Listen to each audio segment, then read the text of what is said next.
What's up, YouTube? This is the Working Investor. In this video, we're going to talk about why I reduced my position on AMZY by $13,000.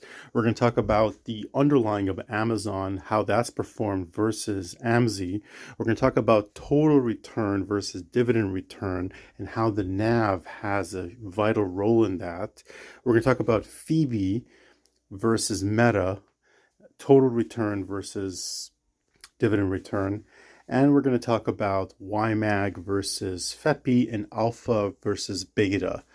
Let's start. So if you notice, I've had a position of AMZY of $18,000 and today I'm down to $5,000.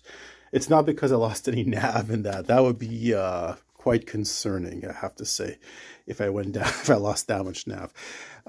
So the reason why is because I did this analysis. So right now we have the luxury of having 12 full months of dividend payouts in FBY and AMZY.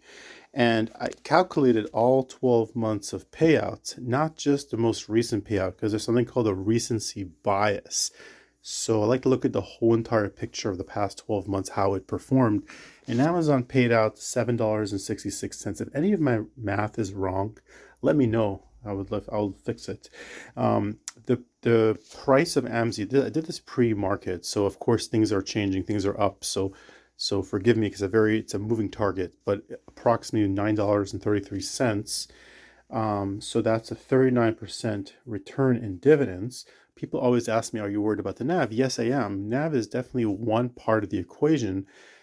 Sometimes it's insignificant compared to the big picture. Sometimes it is significant. You have to look into, but it is a factor to look into. There's no denying that. So AMZY, even though it held up its NAV pretty well until recently, pre-market was down year over year 9%. Actually, now it's up a little bit, but the total delta return is 39%. The way I look at total return is 39% return I've received in dividends, subtracted 9% loss in net asset value, and I have a total return of 30%. Amazon year over year was about 30% return over the past year. Of course, again, things are changing, things are up right now, but I looked at pre-market and I'm like, okay, the verdict is they're about the same, but there is a wrinkle. Holding Amazon would be around the same as AMZY, but this is an income fund, this is a growth fund. I mean, this is a growth fund, but this is an income ETF that's giving you premium dividends based on option premium. So you're looking at it as an income fund. And the verdict is they returned 30% total, but you do have to put in consideration that there's something called realized gains. Every time you get dividends, you have realized gains versus buy and hold. Since you haven't done a taxable event by selling any shares, you don't have to worry about the gains in this whatever tax year. Again, speak to an accountant. I'm not an accountant. FBY was up, actually 4% up in NAV year over year. Again, past performance is not indicative of future gains. But the dividends, 12-month rolling of dividends, added up to be $9.41, subtracted by the price of the share in the morning pre-market. It came out to be a total of 53% total return. Meta was 79% year-over-year return. Actually, it's up right now. And you also have, I didn't add the fractional of a percent that Meta does give in dividends. So if you put that, if that makes a big difference, I don't think it'll sway the boat too much either way. The verdict is that holding the underlier of Meta, one would probably, year over year, one would argue you'd get 30%, you do 30% better year over year. But again, when you do these synthetic cover call ETFs, when you do a cover call, part of the deal is you cap your upside. So that's just part and parcel of the deal. And if you're extremely bullish on a position, you may not want to do a cover call or a synthetic cover call. But on neutral markets or downward markets, usually cover calls do better because at least you're getting some kind of income coming in. But again, I'm not sure how YieldMax does how they do their NAV.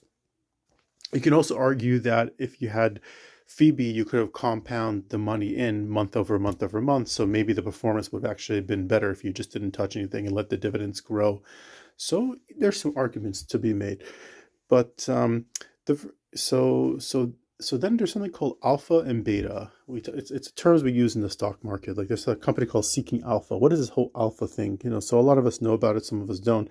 So beta means that you're just getting like the S&P 500. You're getting the market rate, or the stock market is doing. So people want to beat the stock market. They want to beat the S&P 500. So they want to get that alpha. So basically, when it comes to these high yield dividend ETFs, there are these two basket funds: YMAG, which is the Magnificent Seven by YieldMax, and then there's FEPI. And I look at the returns of these two. I'm comparing and contrasting the returns that I'm putting out some risk going into single stock ETFs. I'm comparing it to the beta. And if they're close to the beta, then I might as well just put my money in beta. That's what I'm thinking. Another thing that I think about is that I'm an option trader. And the reason why I was attracted to YieldMax is because the returns of YieldMax has been beating my personal returns of 24%, 30%, maybe more when I did the 0DTE expirations. So if something's beating me consistently, then that's what got my attention. So I look at my own beta like as my, if something beats me, that's my baseline. So that's why I got attracted to these funds. So YMAG, I mean, I can get into really quickly, $4.18. I put here 7 because we have 7 months of data. So I divided by 7 months. The total dividends divided by 7 months to give me an average, multiply by 12. So supposedly, as close as I could estimate, roughly $7.60 if the trend would continue. There's no guarantee it would. It can go better or it can go worse. Divided by the price, and that gave me 37.9%. Take away the NAV pre-market of 10.3%, 10.23%. So it gave me a net total of 27.67. FEPI had about a 1% increase in appreciation pre-market, like a little bit more than 1%. And FEPI, I did not do the math and calculate everything up, but I know that they consistently do 25%. That's their goal, and they usually hit that goal just about within a margin. And so I would say like roughly the dividend plus the NAV would be around 26%. So 26, 27% is the era that we live in right now with these high yield dividend ETFs that have historically performed like this. So when I re-looked at AMZY, which I have nothing against, I think it's a solid company, and I do have a lot of weight in AMZY. I have other LEAP options. I'm overweighted in a single stock company. Number one, I'm overweighted. I have a lot of other strategies I'm doing with it, with Amazon underlying. And number two, I'm looking at the 30% return, and I'm looking at more like the beta. So hence, I reduced my position. I'm not out of it because I still have some affinity to it. So I have my beta. So I consider like AMZY my beta, and down here my QDTE, XDTE, sort of my strong betas, because they actually like a whole indices. XDT is the S&P 500 and the QDTE is the NASDAQ.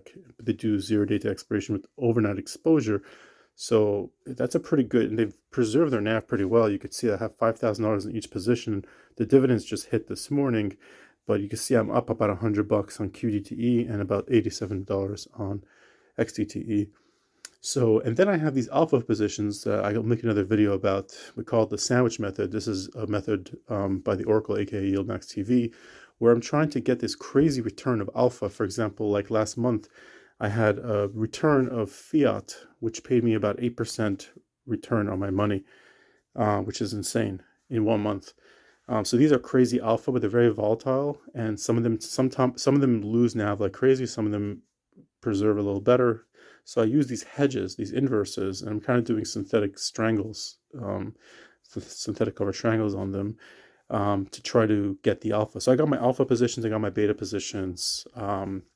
If Amazon performs better, I may go up on it, but right now I'm more comfortable with this allocation. And yeah, just wanted to share that with you guys. So yeah, this is the Working Investor over and out. I hope you guys have an awesome trading week. Don't copy me. I'm just a retail investor, as I always say. You consult your advisors, your accountants, your lawyers, whatever, and be well.